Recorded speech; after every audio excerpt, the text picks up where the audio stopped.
Hola, bienvenido, mi nombre es Javier Rodríguez, ingeniero de Soyo, y en este vídeo vamos a continuar con nuestro curso de programación con Soyo. En el capítulo anterior ya vimos que era un tipo de dato, de hecho estuvimos trabajando con el tipo de dato string, que es la representación de cadenas o datos de texto, y también conocimos la función o método MessageBox, que es el que nos permite mostrar un diálogo presentando precisamente la cadena o el mensaje de texto que le hayamos pasado.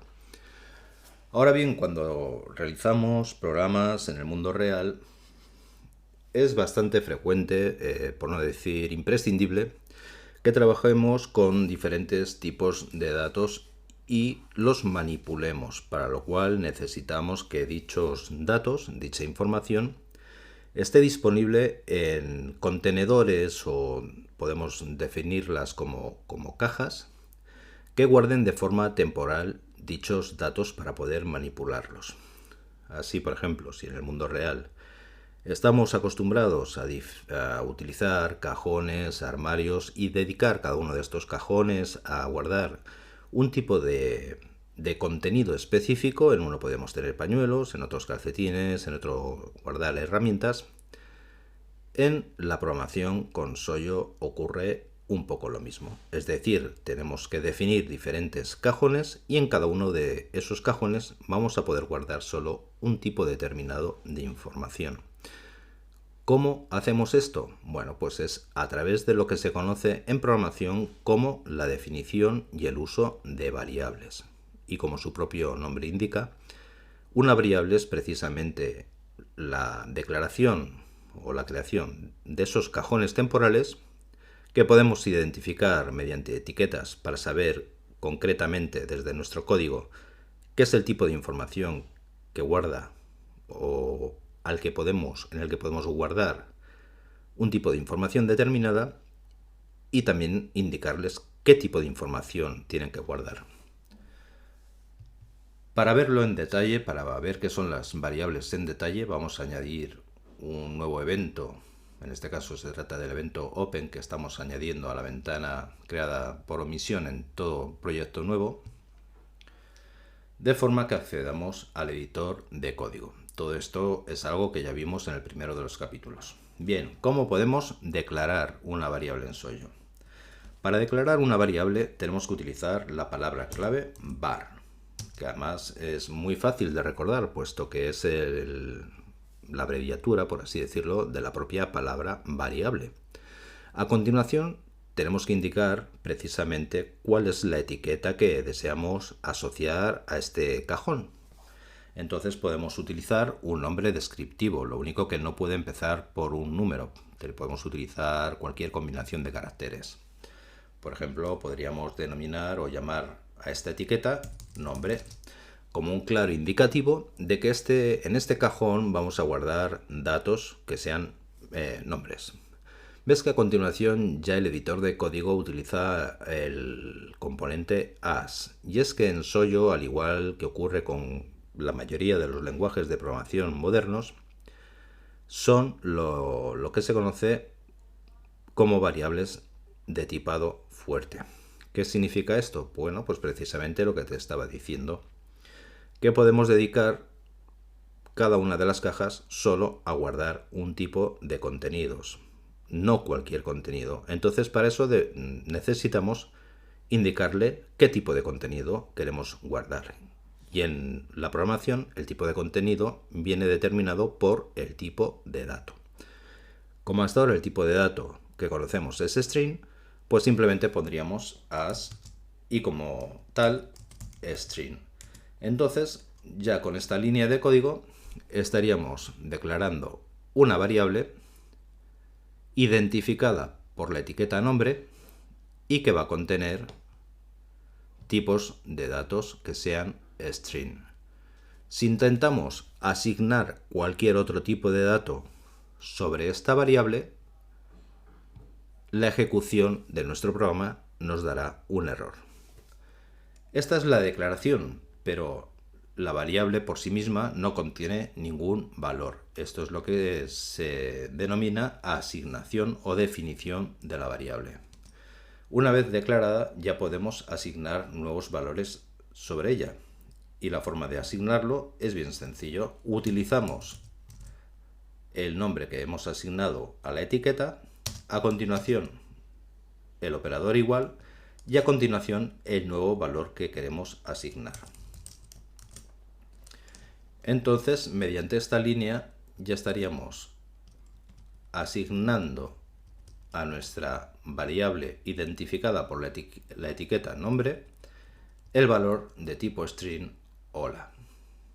De hecho, podemos simplificar estas dos líneas en un único paso, es decir, podemos simplificar la declaración y la definición de una variable en un único paso, que sería var nombre as string y a continuación indicarle el valor que deseamos que contenga. Para comprobarlo, a continuación utilizamos la función que ya conocemos, que es la que nos muestra un diálogo, y si en el capítulo anterior vimos el uso de literales como paso del dato que espera MessageBox para poder mostrar, ahora sencillamente podemos sustituir el literal con la etiqueta de nuestra variable, que sería nombre. Si ejecutamos nuestra aplicación, veremos que el resultado es en este caso el mismo, salvo que hemos sustituido el literal por el valor contenido en nuestra variable.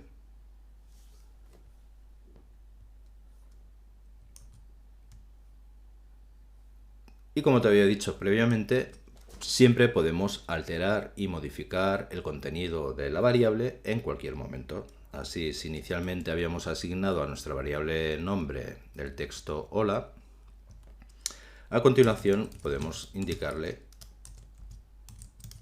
que tenga otro valor. En este caso, si ejecutamos la aplicación, vemos que MessageBox mostrará la cadena de texto que hayamos asignado en último lugar a nuestra variable.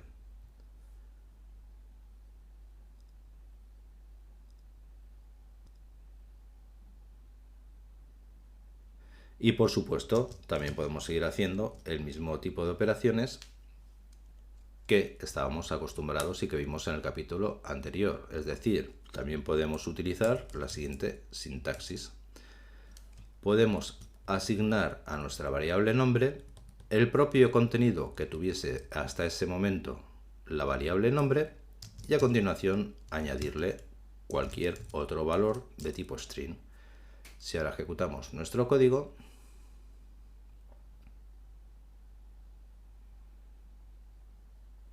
vemos que efectivamente MessageBox mostrará la suma, la concatenación de ambas cadenas. El valor inicial que habíamos asignado a nuestra variable y el resultado de añadir y asignar a la variable el valor que ya tuviese y a continuación el que le hemos añadido.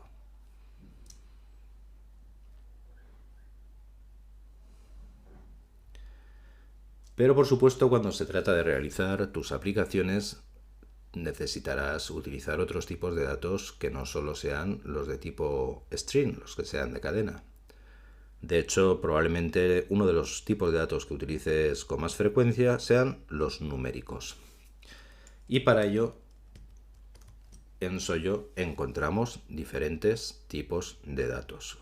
Para representar valores numéricos enteros, es decir, sin parte decimal, para trabajar con valores numéricos de parte decimal y también para trabajar con valores numéricos con parte decimal, pero en los que necesitamos la mayor precisión, como es, por ejemplo, cuando realizamos operaciones matemáticas que impliquen el manejo de moneda, donde la pérdida incluso de cualquier parte decimal, de cualquier valor, por mínimo que sea, pues puede suponer un grave problema de contabilidad o a la hora de realizar nuestros cálculos, a la hora de realizar o presentar la suma del precio de varios artículos. ¿Cómo utilizamos los valores numéricos en Soyo?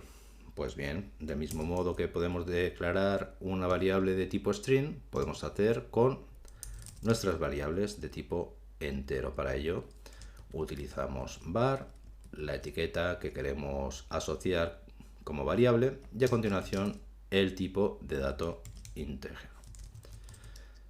Este sería el tipo de dato para utilizar valores enteros, por ejemplo 25. Cuando necesitamos utilizar valores con parte decimal, podemos optar entre single, que sería de precisión simple, con una posición decimal, o habitualmente preferiremos utilizar double. Y la asignación sería, por ejemplo en este caso, el uso del punto y a continuación los decimales. La representación de un valor o número entero y decimal. Y si necesitamos la máxima precisión,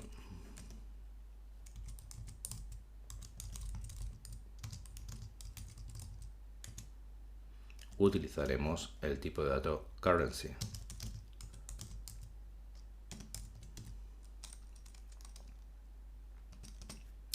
Al igual que ocurre con las cadenas de texto, cuando trabajamos con información numérica podemos realizar todo tipo de operaciones. Una de ellas sería la suma, otra sería la resta, otra sería la multiplicación, otra sería la división, otra sería la división, pero en la que deseamos descartar cualquier decimal, es decir, el resultado de la división sería el entero. También podemos elevar a una potencia determinada o bien trabajar con módulo, que es el resultado que obtenemos como resto al realizar una división. Vamos a cambiar el nombre de nuestras variables.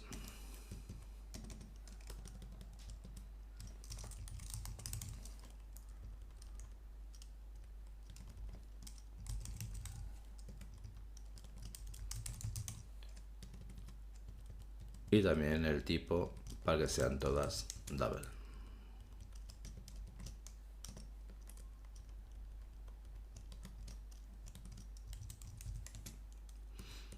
Así la forma de realizar, por ejemplo, sumas con valores numéricos sería, en este caso, la asignación resultado sería igual a la suma del primero con el segundo. En este caso el resultado sería la resta del primero sobre el segundo. En este caso el resultado sería el de multiplicar el valor contenido en la variable primero con segundo. En este caso el resultado sería el de dividir primero por segundo.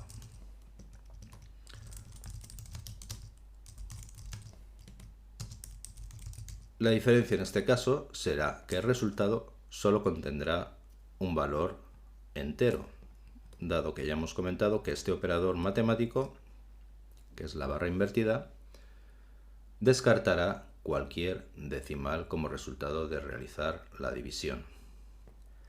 Y en este caso el resultado será el obtenido de elevar el primer valor numérico a la potencia indicada por el segundo valor numérico. Y en este caso el resultado será el resto obtenido de dividir el valor numérico representado por la variable primero del segundo. Para verlo, para ver cómo son estos, vamos a utilizar MessageBox, que ya nos lo conocíamos. Aquí ponemos, por ejemplo, suma y a continuación ponemos resultado. Probemos a ejecutar la aplicación en este punto y observar qué es lo que pasa.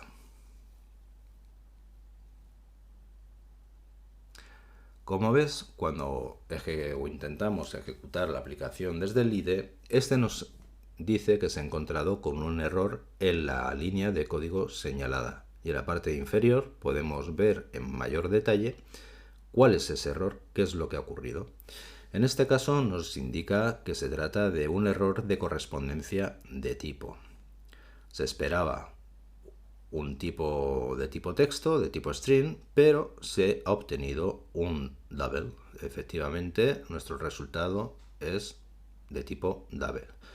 Y si recuerdas, MessageBox solo trabaja con strings. Esto está relacionado con lo que te indicaba anteriormente de que no podemos sumar peras con manzanas y lo que te indicaba del tipado fuerte.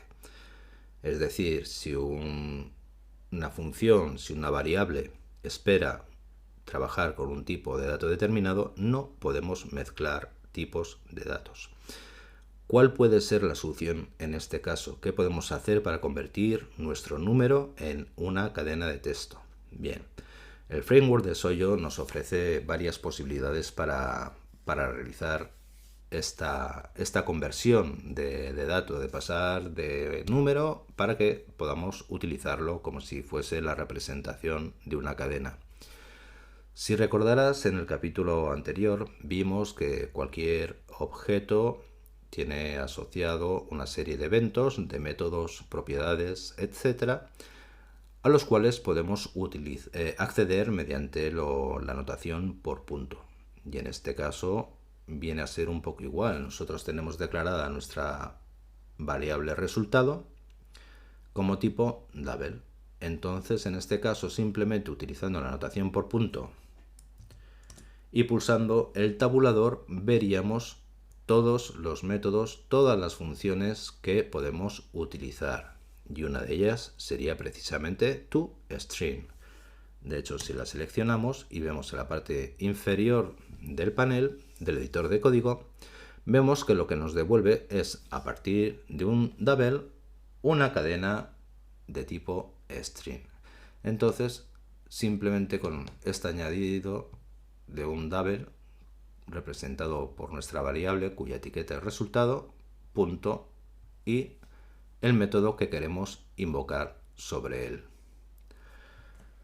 Repetimos esto mismo para cada una de las operaciones que estamos realizando.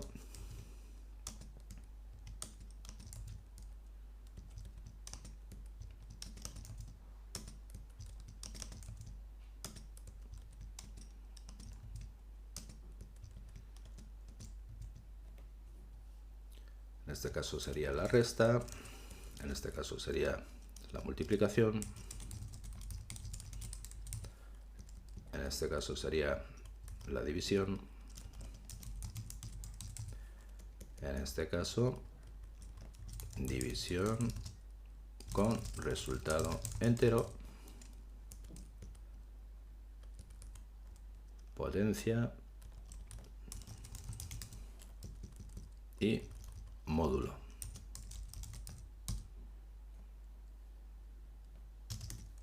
O lo que se conoce como el resto de una división. A continuación, lo único que nos faltaría sería asignar los valores de punto de partida. Por ejemplo, aquí podemos poner 13 y aquí podemos poner 4. También podemos expresarlo como valores reales. Ejecutamos nuestra aplicación y vemos que en este caso el resultado de la suma, recordamos que son los valores 13 más 4, y efectivamente sería 17. De la resta, 9. La multiplicación, 52. La división, 3,25. Y la de división con resultado entero, efectivamente ves que se ha descartado la parte decimal. En la potencia nos arroja el resultado y aquí sería el resto realizar la división entre ambos valores.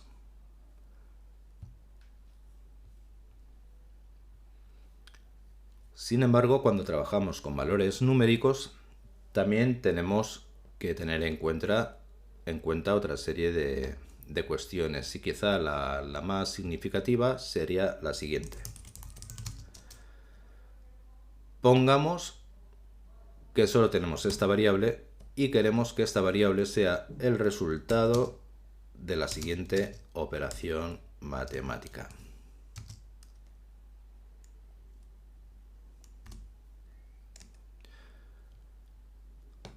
¿Cuál crees que sería el resultado almacenado en nuestra variable?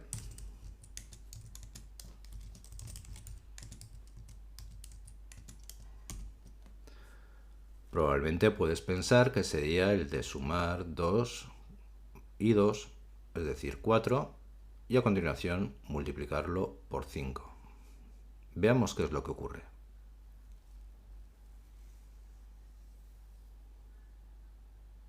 En realidad dista mucho de lo que probablemente podrías esperar, ya que nos da como resultado 12, mientras que a lo mejor nosotros esperábamos que fuese 20, es decir, 2 más 2, 4, 4 por 5, 20. No es el caso. ¿Por qué ocurre esto? Bien, cuando realizamos operaciones matemáticas, y esto es algo que ocurre también en otros lenguajes de programación, nos encontramos con lo que se denomina precedencia del operador. Es decir, qué operación se realiza antes que otra, puesto que es más importante, por así decirlo. Bien, en este caso, las operaciones como puedan ser la multiplicación o la división tienen una mayor precedencia, es decir, se realizan antes que la suma o la resta. Con lo cual, si nosotros esperábamos que fuesen 2 más 2, 4, y a continuación sumar el valor obtenido de esta suma y multiplicarlo por el siguiente elemento, que sería 5, en realidad lo que ocurre es que primero se realiza la operación de multiplicación, 2 por 5, 10, y a ese resultado se le suma el otro componente de la expresión matemática, que sería 2. 12 como resultado, y esto es lo que se almacenaría en nuestra variable, que es la que a continuación se presenta. ¿Cómo podemos modificar la precedencia de las operaciones matemáticas? Pues tal y como probablemente sabrás de otros ámbitos, lo haremos mediante el uso de paréntesis. El paréntesis o el uso de paréntesis nos permiten alterar la precedencia en cuanto al cálculo de la expresión matemática. En este caso hemos encerrado primero entre paréntesis la suma, indicando así que se evalúe primero esta operación y será el resultado de dicha operación el que se multiplique a continuación por el siguiente valor, modificando por tanto la mayor precedencia que tendría el operador de multiplicación. Si ahora ejecutamos de nuevo nuestra aplicación, vemos que ya obtenemos el resultado esperado.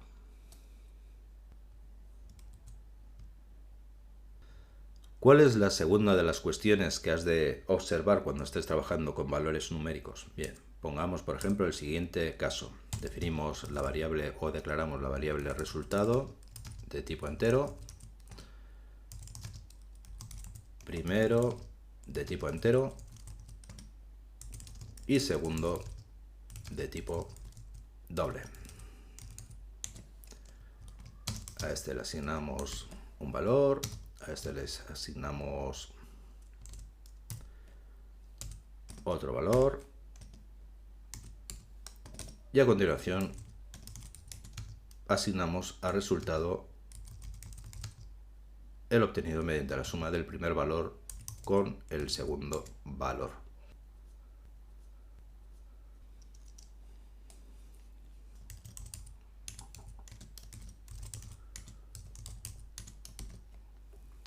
¿Qué es lo que podemos esperar en este caso? Vamos a verlo.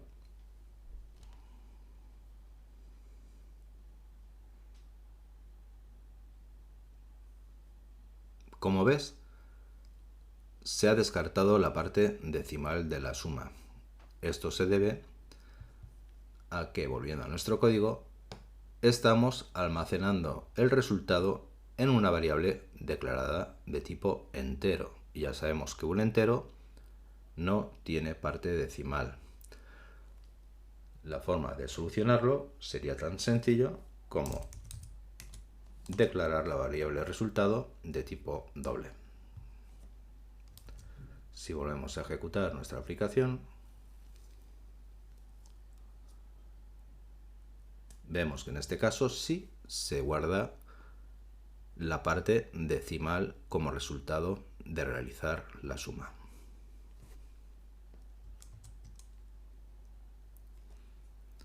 Más cuestiones que conviene saber sobre la declaración de las variables y la asignación de valores.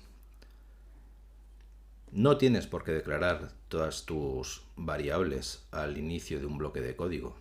De hecho, podríamos hacer lo siguiente.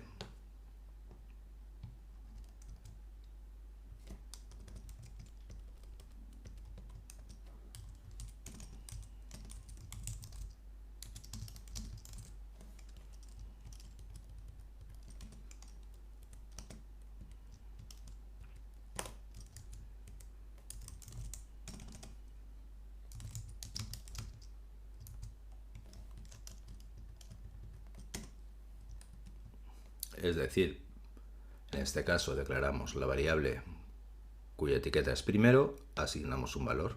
Declaramos una nueva variable, asignamos un valor, y lo mismo para la tercera variable.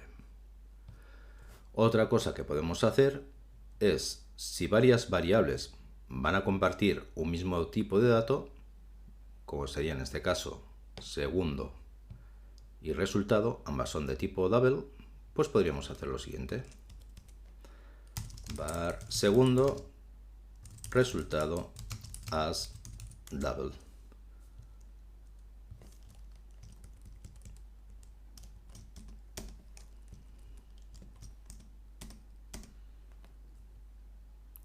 Y lo que no podemos hacer en ningún caso es que una vez que hemos declarado una variable, volver a declararla. Por ejemplo, aquí hemos declarado la variable segundo y resultado, y a continuación vuelvo a declarar la misma variable de resultado,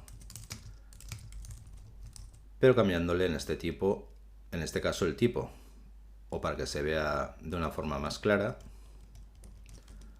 vamos a poner que en este caso resultado pasa a ser de tipo string. Si yo intento ejecutar el código, vemos que de nuevo el IDE nos vuelve a mostrar que se tiene un error en esta línea, y a la parte inferior nos indica el tipo de error que se ha producido. En este caso nos dice claramente que se ha redefinido un identificador, es decir, una etiqueta de variable. Y de hecho nos dice que este nombre ya está definido por la variable resultado que encontramos en la primera línea de nuestro código.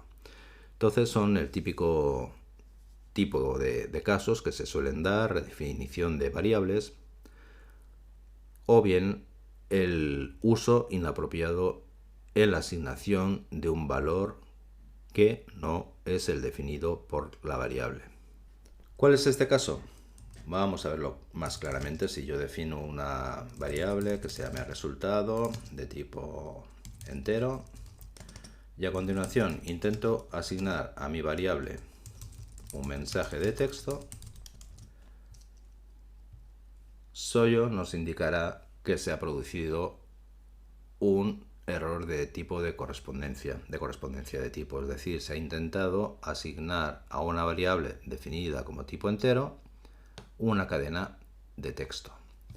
Recuerda que una vez que hemos definido nuestras variables para que trabajen con un tipo de dato determinado, no podemos asignarle otro tipo de dato diferente, ni tampoco podemos reasignar esa variable para que almacene otro tipo de dato diferente. Por último, lo que conviene recordar sobre nuestras variables es que su vida comprende desde la primera línea de código en la que se definen hasta que se finaliza la ejecución de ese bloque de código. ¿Qué es un bloque de código? Pues en este caso sería todas y cada una de las líneas de código que hayamos escrito dentro del editor asociado con el manejador de evento open. Es decir, si yo defino o declaro mi variable en esta línea, dicha variable dejará de existir. Por ejemplo, pongo aquí, le asigno el valor 10, que se muestre el mensaje de resultado toString y listo. Vemos que este bloque de código está formado por 3 líneas de código y esta variable existirá desde su declaración hasta que se ejecute la última línea de código. Una vez que se ejecuta la última línea de código, que en este caso es la encargada de mostrar el diálogo de mensaje, se saldrá del evento open y por tanto la variable que hemos declarado en este bloque dejará de existir y cualquier valor que tengamos asociado con dicha variable se borrará, se eliminará. Ya no podemos trabajar ni con la variable resultado ni con el valor que contiene la variable resultado. La próxima vez que se volviese a ejecutar el mismo bloque de código, se volvería a crear la variable, se volverían a ejecutar las líneas asignando sobre la variable cualquier valor que fuese. En este caso es una asignación directa, pero podría ser el resultado de una operación matemática o cualquier otro, y se volvería a destruir al salir del bloque. Podemos ver este proceso de una forma más simple utilizando una de las características del IDE de Soyo, que es el depurador de código. El depurador de código es el que nos permite ejecutar nuestra aplicación línea por línea, viendo en todo momento cuáles son los diferentes valores asociados a cada una de nuestras variables y otros elementos que se estén ejecutando en ese instante en el bloque de código sobre el cual se ha detenido la ejecución. ¿Cómo podemos detener la ejecución de código para acceder al depurador? Muy sencillo. Si te fijas en el editor de código, en el margen izquierdo, ves que cada una de las líneas de código tiene asociada una línea. Pues bien, si yo hago clic sobre esta línea, aparecerá un marcador de parada, lo que se conoce como un punto de parada. Puedes ver que puedes situar el punto de parada en cualquier línea que desees e incluso establecer tantos puntos de parada como quieras que se produzcan. En este caso no tendría mucho sentido y lo dejaremos en un solo punto de parada. ¿Qué indica este punto de parada? Pues bien, indica que cuando se vaya a disparar el evento open de nuestro objeto de ventana, se encontrará con esta línea de código y al tener un marcador de punto de parada, la aplicación saltará de nuevo al IDE para mostrarnos las opciones del depurador junto con todos los valores asociados en ese momento en el proceso de ejecución. Si ejecutamos nuestra aplicación en este punto, vemos que realmente esto es lo que se produce. Se ejecuta la aplicación, se encuentra con el punto de parada y aparece todas las opciones en nuestra ventana en el panel de depurador. De hecho, vemos que en la parte izquierda nos indica en qué punto de ejecución del programa nos encontramos. Y evidentemente observamos que estamos en el evento open correspondiente al objeto window 1, que es precisamente donde hemos establecido nuestro punto de parada. Si volvemos al navegador de proyecto, vemos que efectivamente estamos escribiendo nuestro código dentro del evento open asociado al objeto window 1, con lo cual la información que nos está dando el depurador nos permite ver en todo momento en qué ubicación, qué parte del código se está ejecutando. Y a continuación, en la parte derecha podemos ver el contenido de las variables con las que se está trabajando en ese momento, así como el de otros objetos que se están ejecutando y que están activos, por así decirlo, en ese momento durante la ejecución de nuestra aplicación. Vemos que en este caso el punto de parada se encuentra sobre la declaración de resultado, con lo cual esta ya está recogida aquí y que su valor es 0, puesto que no se ha definido ningún valor. Para avanzar en la ejecución de la aplicación, vemos que en la barra superior contamos con diferentes botones. Uno de ellos es el que nos permite continuar con la ejecución de la aplicación. El siguiente nos permitiría detener la ejecución de la aplicación. El siguiente nos permitiría saltar sobre la siguiente línea, avanzar o salir del punto del bloque de código que se está ejecutando en este momento. Si utilizamos la primera de las opciones, vemos que se ejecuta la primera línea de código sobre la que se ha establecido el punto de parada, que se corresponde con la declaración de la variable, y se ha detenido en la siguiente línea de código. Si avanzamos en la depuración de la aplicación, que es la asignación del valor sobre la variable, vemos que efectivamente ahora nuestra variable contiene el valor 10, que es precisamente el que le hemos asignado.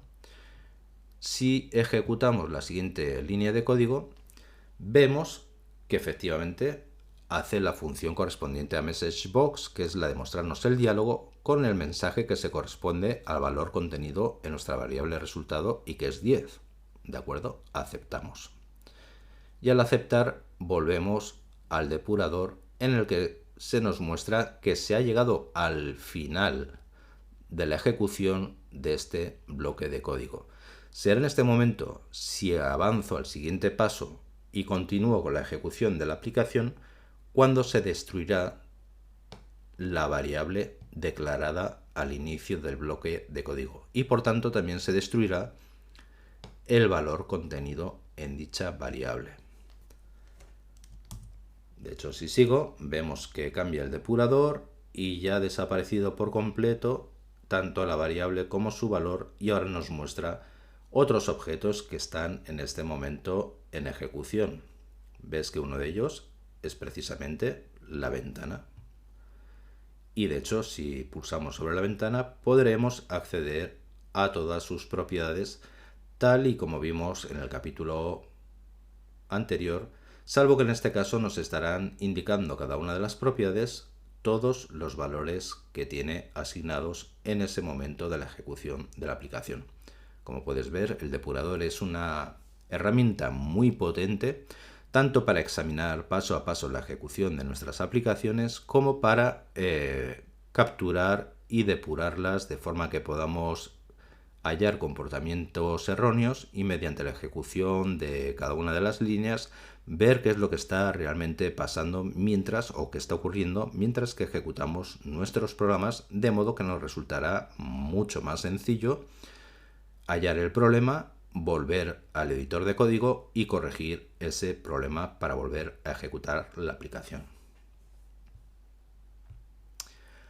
En este punto ya sabemos o ya conocemos varios tipos de datos. Conocemos string, conocemos los tipos de datos numéricos, conocemos también cómo podemos operar sobre los datos numéricos realizando diferentes operaciones matemáticas, incluyendo también cómo se comporta lo que es el orden de precedencia a la hora de evaluar una expresión matemática, una expresión numérica, tanto de suma, multiplicación, división, resta, etc. Y también vemos las principales características cuando se trata de trabajar con valores numéricos, pero en los que se mezclan o se combinan tipos numéricos entero con tipos numéricos que trabajan con parte decimal. Vamos a hacer una aplicación muy sencilla. De hecho, borraremos todo el código, borraremos el evento. Algo que puedes hacer accediendo al menú contextual, seleccionando la opción Delete o simplemente pulsando la tecla de borrar en tu teclado. De forma que nos quedamos con nuestro esquema de aplicación por omisión. Vamos a hacer una aplicación muy sencilla en la cual el usuario le indicaremos que introduzca su año inicial de nacimiento, el año en el que estamos, y mediante un botón que será de tipo genérico que nos muestre una ventana calculando la edad que tiene o que tenemos en este momento. Vamos Vamos a modificar la posición de cada uno de los componentes.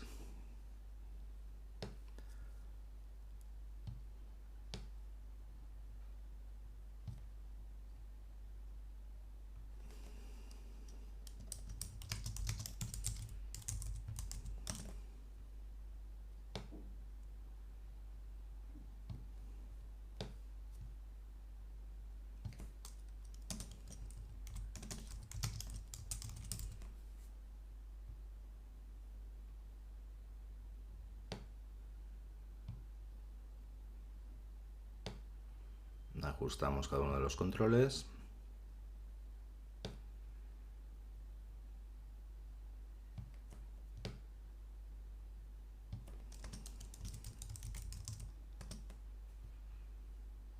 Y modificamos el tamaño de la ventana.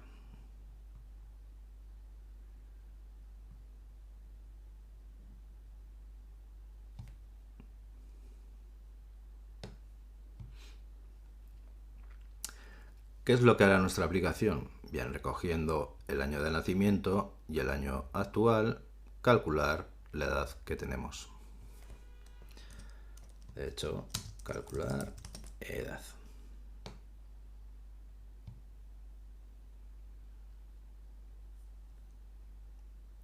Volvemos al inspector, seleccionamos nuestra ventana y vamos a cambiar su título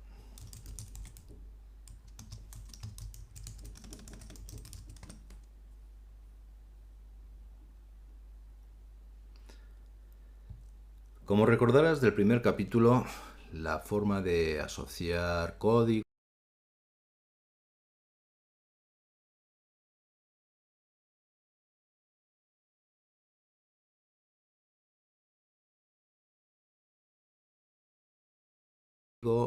a un evento determinado es mediante la selección del objeto sobre el que queremos añadir el evento, y a continuación seleccionamos Event Handler, el tipo de evento en el que estamos interesados, y como ves, nuevamente la jerarquía de proyecto contiene todos los controles junto con el evento que hemos añadido. Para que nos resulte más cómodo acceder a cada uno de los objetos de la interfaz gráfica con la que estamos trabajando, volvamos al inspector para que tengan un nombre más descriptivo. En este caso sería, por ejemplo, inicial, que es el año de nacimiento, inicial text field. En este caso, final text field, y volvemos al editor de código asociado con el evento acción del botón.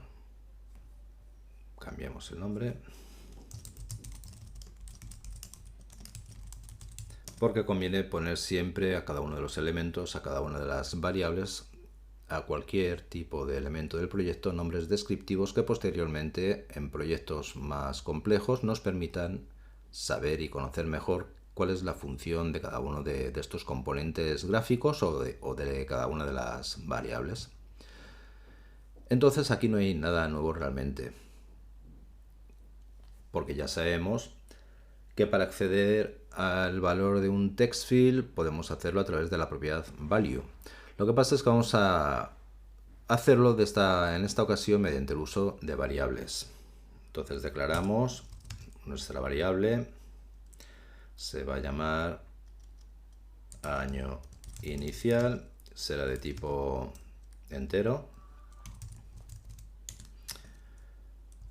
año final será de tipo entero, y ahora indicaremos a cada una de estas variables que guarden el contenido de cada uno de los campos de texto. Año inicial es igual al contenido de inicial text field value, y año final sería el correspondiente a final text field su valor, el valor que está contenido. ¿Sabrías decirme en este punto ¿qué es lo que ocurriría si yo ejecuto el código? Pues bien, efectivamente, y tal y como hemos dicho desde el inicio de este capítulo, tenemos un problema. Y es que nuestras variables son de tipo entero, mientras que ya sabemos que la propiedad value de un text field nos devuelve una cadena. Y como hemos visto anteriormente, no podemos sumar cadenas y números, del mismo modo que tampoco podemos asignar una cadena de texto a una variable que hemos declarado previamente de tipo entero. ¿Cómo podemos solucionar este problema? Pues si en el caso de los valores numéricos vimos que teníamos la función toString para convertir un número a cadena, en el caso de las cadenas de texto también podemos hacer justo lo contrario, es decir, tomar un valor de tipo string, como es en este caso el que nos devuelve la propiedad value de un text field, y obtener el valor numérico del mismo.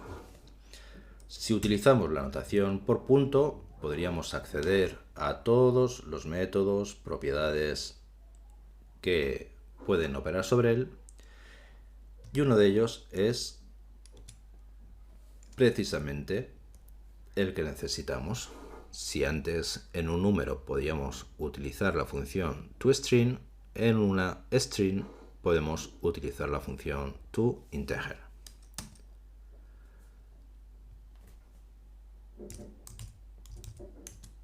Hacemos lo mismo y ahora vamos a declarar una nueva variable que sea la encargada de guardar el resultado de la operación.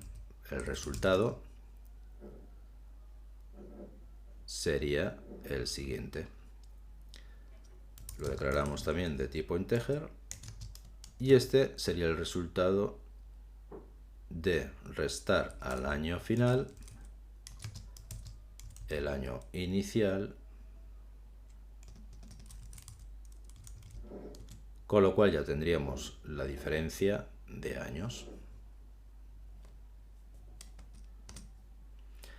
Y por último, un message box que nos muestre el resultado. ¿Sabrías decirme qué necesito utilizar en este punto? Efectivamente, estoy trabajando con una variable que es de tipo integer, de tipo numérico, mientras que MessageBox espera que le pasemos una cadena de texto. De modo que si aquí hemos utilizado la función toInteger para convertir una cadena de texto a un valor numérico de tipo entero, en este caso utilizaremos lo que ya habíamos utilizado previamente, que es toString. Ejecutamos la aplicación.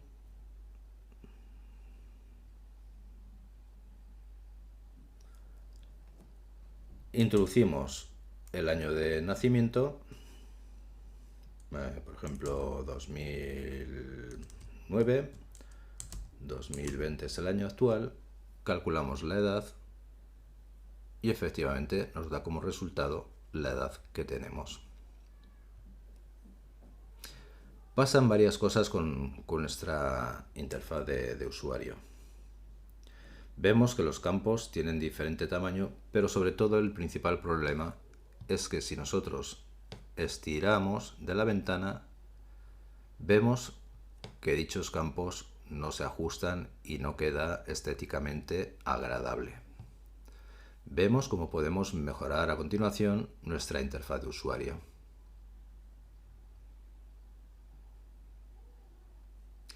Lo primero que vamos a hacer es modificar el tamaño de la ventana y a continuación dar el mismo tamaño a ambos campos.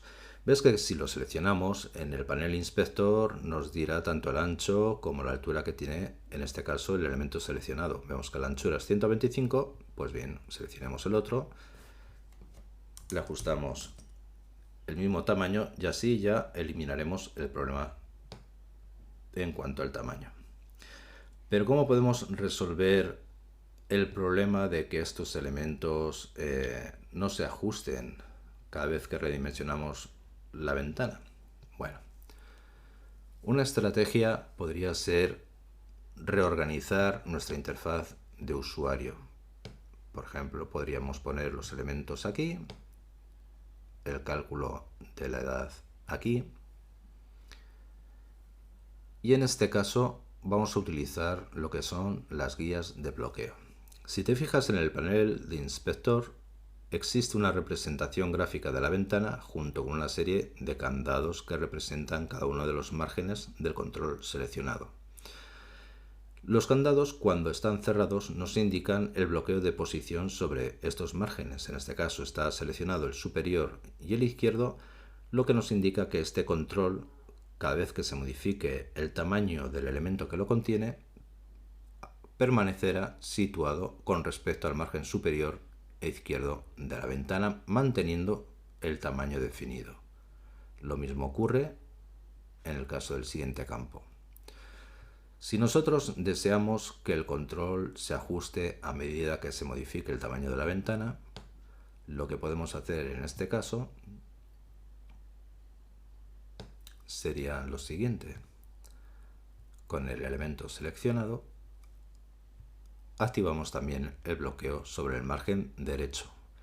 Esto nos indica que en este caso el control mantendrá su posición respecto al margen superior, el margen izquierdo, y ajustará su tamaño sobre el margen derecho de la ventana o el elemento que lo contenga.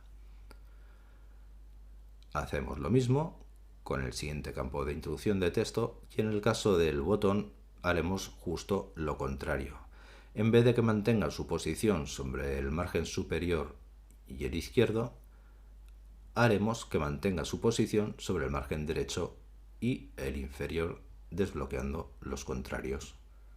De esta forma, cada vez que se modifique el tamaño de la ventana, nuestro botón mantendrá su posición relativa al margen derecho y el margen inferior de la ventana.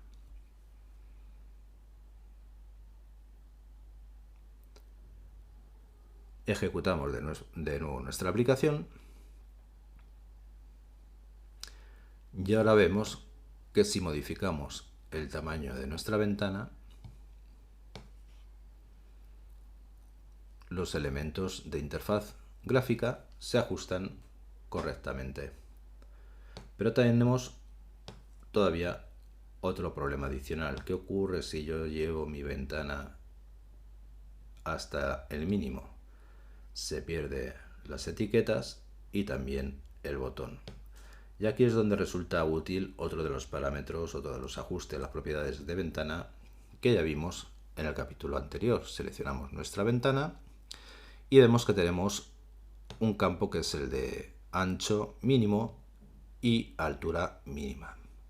Si nosotros partimos del editor de diseño, de un diseño que nos agrada, que nos gusta, y no queremos que el usuario pueda reducir el tamaño de la ventana a un valor inferior del que nosotros hemos establecido, es tan sencillo como alterar estos valores, manteniéndolos con respecto al valor que ya tiene de por sí en el editor de ventana.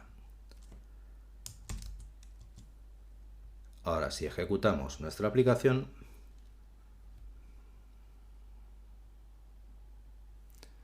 vemos que el comportamiento de la interfaz de usuario es precisamente el que esperamos. Podemos modificar su altura y su ancho al deseado, pero nunca podremos situarlo definido por debajo del mínimo que hemos establecido. Ahora bien, nuestra aplicación aún tiene otro problema, que es el de lógica. Nosotros perfectamente podemos poner nuestro año de nacimiento y el año actual, pero nada nos impide que el usuario ponga en estos campos absolutamente cualquier valor, con lo cual estaría falseando lo que es la lógica o el propósito de la aplicación. De hecho, tampoco le impediría, en vez de valores numéricos, introducir cualquier tipo de texto. falseando por completo el resultado de la lógica de nuestra aplicación. ¿Cómo podemos corregir este comportamiento? Veamos.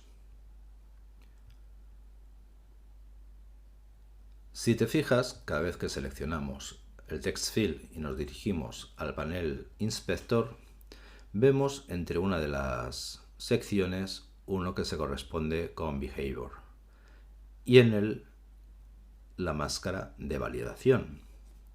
Aquí podemos indicar cómo queremos que se comporte dicho campo de introducción de texto.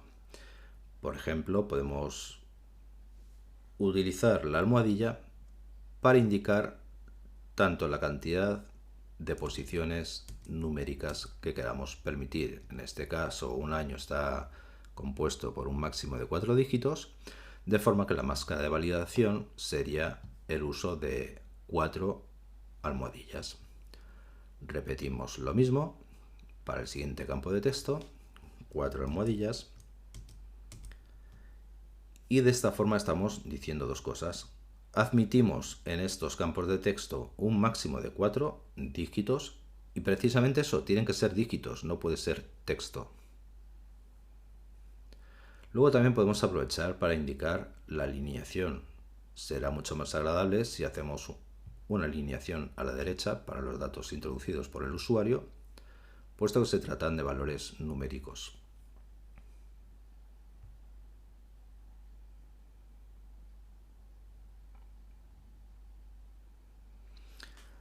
Ahora observas que la alineación en el cursor ya está situado sobre la derecha en vez de hacerlo como era habitual en la izquierda. Y de hecho, si intentamos introducir cualquier carácter de texto, vemos que este no queda reflejado, solo aceptará números y de hecho no aceptará más de 4 números.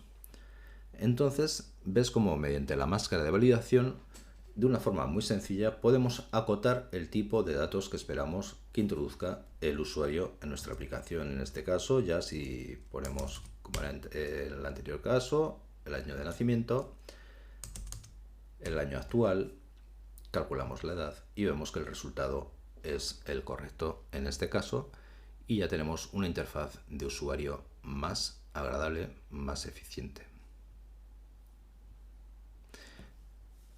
En el siguiente capítulo abordaremos más funciones del lenguaje, más instrucciones que nos permitirán otorgar más potencia a nuestras aplicaciones y de hecho ya comenzaremos a abordar el inicio de una aplicación más útil. Ya conocemos cómo trabajar con variables, ya sabemos cuáles son los tipos de datos y es el momento de avanzar en otras palabras claves del lenguaje que nos permitirán desarrollar aún más la lógica de nuestras aplicaciones y hacer cosas más potentes.